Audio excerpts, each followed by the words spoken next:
KBR News ki swagatam. So respected dignitaries, media friends, all of you, thank you very much for making it.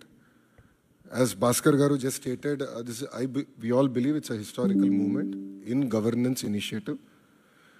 We have seen our leader Chandrababu Naidu Garu 1.0, and as he's saying, this is his 2.0, and this marks with his change in governance also and delivery of e-governance.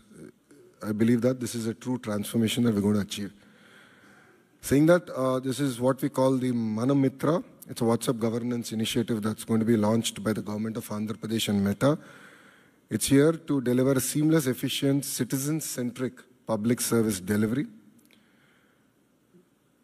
To this initiative, we believe that Andhra Pradesh is again at the forefront of e-governance initiatives. In the past, the entire nation used to look at Andhra Pradesh on what are we doing so they can adopt. I believe this is the first step in that direction. And from RTG, from IT department, you will be seeing more and more such initiatives coming. Our entire objective is to keep the citizen as center of our universe and look at what are all the touch points of the citizen, how do we resolve their problems? How do we ensure that on a day-to-day issues, both the government and the political system is not relevant? So to get basic documents, why should they come to a government office or why should they meet an MLA is a question, is a challenge that I have taken up. మీ అందరూ తెలిసిందే యువగలం పాదయాత్ర చేశాను, 3132 కిలోమీటర్లు నేను నడిచాను. ఈ ఆలోచన నాకు యువగలం పాదయాత్ర నుంచి మొదలైంది.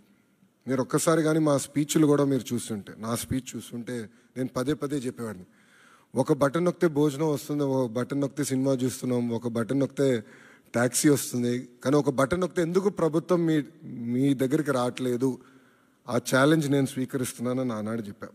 అందుకే ఈరోజు మన మిత్ర, ప్రజల చేతిలోనే ప్రభుత్వం, ప్రజల చేతిలో పాలన, మాది ప్రజాప్రభుత్వం, ఈ నినాదంతో ఈరోజు ఇది మేము ప్రారంభించడం జరుగుతుంది. యువగలం పాదయాత్రలో అడుగడుగున ప్రజలు ఎదుర్కొంటున్న సమస్యలు నేరుగా తెలుసుకునే నాకు అవకాశం కలిగింది. పొద్దున నేను బస్ దిగి పాదయాత్ర ప్రారంభించిన దగ్గర నుంచి మళ్ళీ తిరిగి బస్ ఎక్కే వరకు ప్రజలతో ఉన్న, కార్యకర్తలతో ఉన్న, నాయకులతో ఉన్న, ఊరు నుంచి ఊరు నేను నడిచేటప్పుడు కూడా అక్కడ ప్రజలతో మాట్లాడేవాడిని, లేదంటే కార్యకర్తలతో మాట్లాడేవాడిని, నాయకులతో మాట్లాడేవాడిని, వాళ్ళ సమస్యలు నేను తెలుసుకునేవాడిని. అది జరిగినప్పుడు నేను రైతుల్ని కలిసా, మహిళల్ని, విద్యార్థుల్ని, కుల వృత్తుల వాళ్ళని కూడా కలుస్తాం జరిగింది. వాళ్ళందరినీ కలిసినప్పుడు వాళ్ళు ఒకటే అడిగారు, పద్దాక మమ్మల్ని మా కాస్ట్ సర్టిఫికేట్ ఉందంటే ప్రతి ఇన్ని నెలలకు ఒకసారి మిమ్మల్ని ఎందుకు తీసుకోవాలి, ఇన్కమ్ సర్టిఫికేట్ ఉంది మళ్ళీ మేము అధికారుల దగ్గరికి ఎందుకు వెళ్ళాలి, పవర్ బిల్ చెల్లించాలంటే ఎందుకు సీమ్లెస్గా మేము చెల్లించలేకపోతున్నాం, లేదంటే ఆర్టీసీ టికెట్ తీసుకోవాలన్నా మేము బస్ ఎక్కిన తర్వాత ఎందుకు తీసుకోవాలి, ముందర మేము ప్లాన్ చేసి ఎందుకు తీసుకోకూడదని పదే పదే నన్ను అడగటం జరిగింది. ఇంతేకాకుండా మీరు చూస్తే గత 5 సంవత్సరాల పరిపాలనలో నేను అనేక సందర్భాల్లో సర్టిఫికెట్ రానికుండా చేసిన పరిస్థితులు చూసాం. అంటే అది చూసిన తర్వాత ఎందుకు అట్లా ఉండాలి? మీరు చూస్తే దుగ్గిరాల నియోజకవర్గంలో ఒక ఎంపీటీసీ గారు పోటీ చేస్తుంటే, దుగ్గిరాల మండలంలో ఎంపీటీసీ గారు పోటీ చేస్తుంటే సర్టిఫికెట్ ఆనాడు ఇవ్వలేదు, కావాలని బీసీ సర్టిఫికెట్ ఇవ్వలేదు. సో ఆ రోజు నాకు అర్థమైంది, సిస్టంలో ఒక లోపం ఉంది, ఇది కరెక్ట్ చేయాలి, ఎవరు ఇట్లా సర్టిఫికెట్ కోసం ఎవరు ఇబ్బంది పడకూడదు అనే ఆలోచనతో మొదలైంది. మీరు చూస్తే ఇప్పుడు అందరి జోబులో, ప్రతి ఇంట్లో ఒక స్మార్ట్ ఫోన్ ఉంది, అందరి జోబులో స్మార్ట్ ఫోన్ ఉంది. మా అంచనా ప్రకారం 60% మందికి స్మార్ట్ ఫోన్ అనేది ఈరోజు ఉంది. దాంట్లో ప్రధానంగా వాట్సాప్ అనేది అందరు ఇన్స్టాల్ చేసుకుంటారు. మీరందరూ కూడా వేలాది గ్రూపుల్లో ఉంటారు.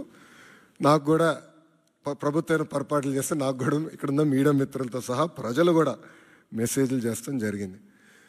సో అప్పుడు నాకు వచ్చిన ఆలోచన, అంటే యువగలం పాదయాత్రలోనే లేదు, వాట్సాప్తో వర్క్ చేయాలి, అదొక ప్లాట్ఫామ్, అందరూ వాడే ప్లాట్ఫామ్ అని ఆలోచించి నేను సంధ్య గారికి మేము అవుట్రీచ్ చేసి కలిసిన తర్వాత ఒక ఇనిషియల్ డిస్కషన్ అయిన తర్వాత వాళ్ళు ఏమన్నారంటే, ప్రపంచంలోనే ఎక్కడ ఇన్ని సర్వీసెస్ ఒకేసారి ఒకే ప్లాట్ఫామ్ అయినా తీసుకురాలేదు, బిట్స్ అండ్ పీసెస్ వచ్చినాయి.